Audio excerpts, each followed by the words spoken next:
Macron keeps an open line to Putin as war in Ukraine rages. Most of the world is shunning President Vladimir Putin since Russia invaded Ukraine. 3:15. Nice, France. While most of the world is shunning President Vladimir Putin over Russia's invasion of Ukraine, one of the few leaders keeping an open line of communication is French President Emmanuel Macron. Macron's diplomatic efforts to prevent the war failed, but he's not giving up.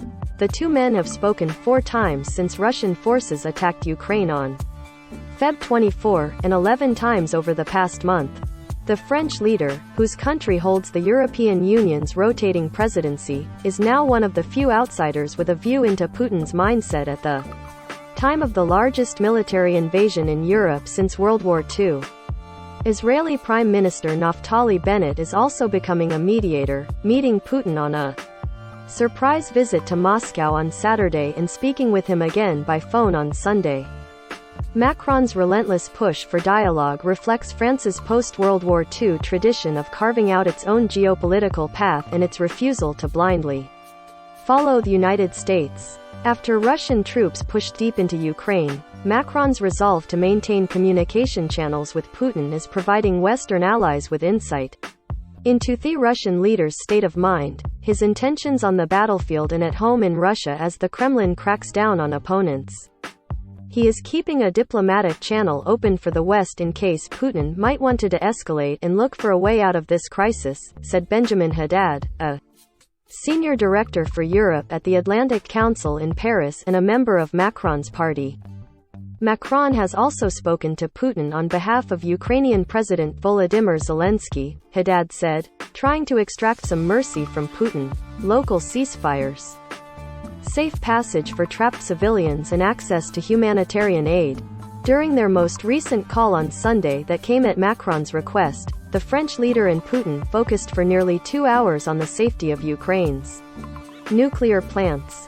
Putin said he doesn't intend to attack them and agreed on the principle of dialogue between the International Atomic Energy Agency, Ukraine and Russia on the issue, according to a French official who spoke on condition of anonymity in line with the French presidency's practices.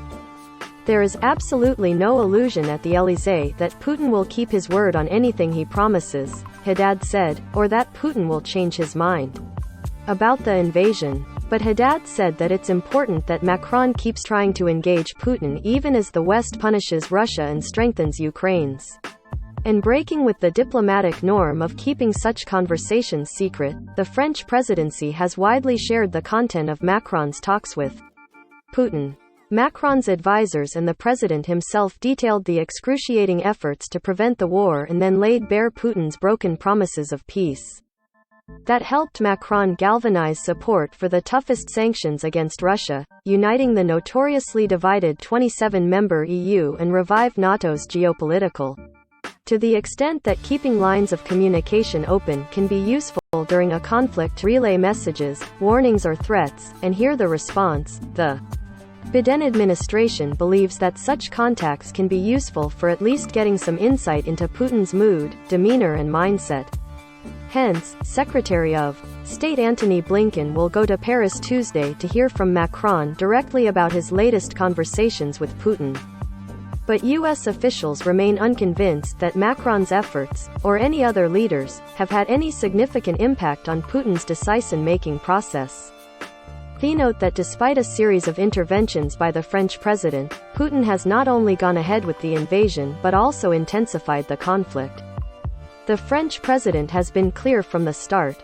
Putin alone is to blame for the death and destruction in Ukraine and the major consequences of the war for France and Europe. But on the other hand, if Putin wants to talk, he will listen.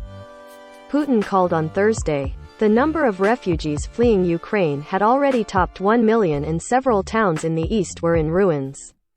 Macron picked up and they talked for 90 minutes. An official in the French presidency rushed to brief reporters on the conversation. Putin told Macron the military operation in Ukraine is going according to plan, and he will continue until the end, the official said. Putin claimed that war crimes were being committed by Ukrainians.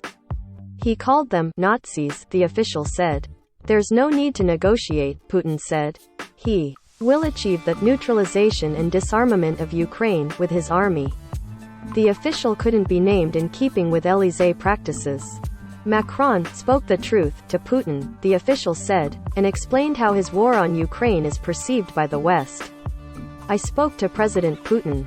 I asked him to stop attacks on Ukraine. At this point, he refuses, Macron tweeted. He said dialogue will continue. We must prevent the worst from happening.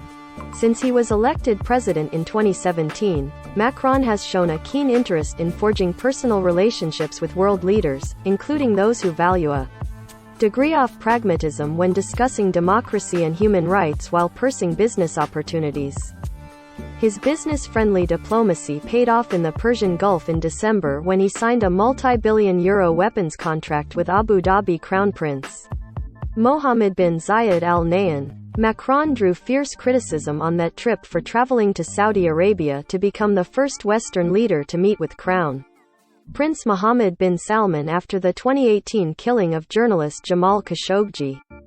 Macron stands out among European Union leaders with his willingness to be in the spotlight, to drive the foreign policy and push things ahead, said Sylvia Colombo, an expert on EU foreign relations at the International Institute in Rome. There is no other foreign leader that Macron has tried to bring closer to his corner than Putin. Macron, a staunch European, was confident that a mixture of personal charm and the splendor of France's past would convince Putin to keep Russia within the European security habitat. Macron first hosted Putin in the sumptuous Place of Versailles in 2017. 2 years later they discussed stalled Ukraine peace talks in Macron's summer residence at the Fort Bragançon on the French Riviera as Macron tried to build on European diplomacy that had helped ease hostilities in the past. It's become clear over the past several weeks that Putin was on the warpath even as he denied it, sitting across from Macron at a very long table during his last visit to Moscow. Macron wanted to believe him, Foreign Minister Jean-Yves Le Drian said after critics claimed the French president has fallen into the old European trap of appeasing Putin's Russia. The president is not naive, Le Drian said on the eve of Russia's invasion. He knows the methods, the character and the cynical nature of Putin. Sylvie Corbett and Elaine Ganley contributed to this report from Paris.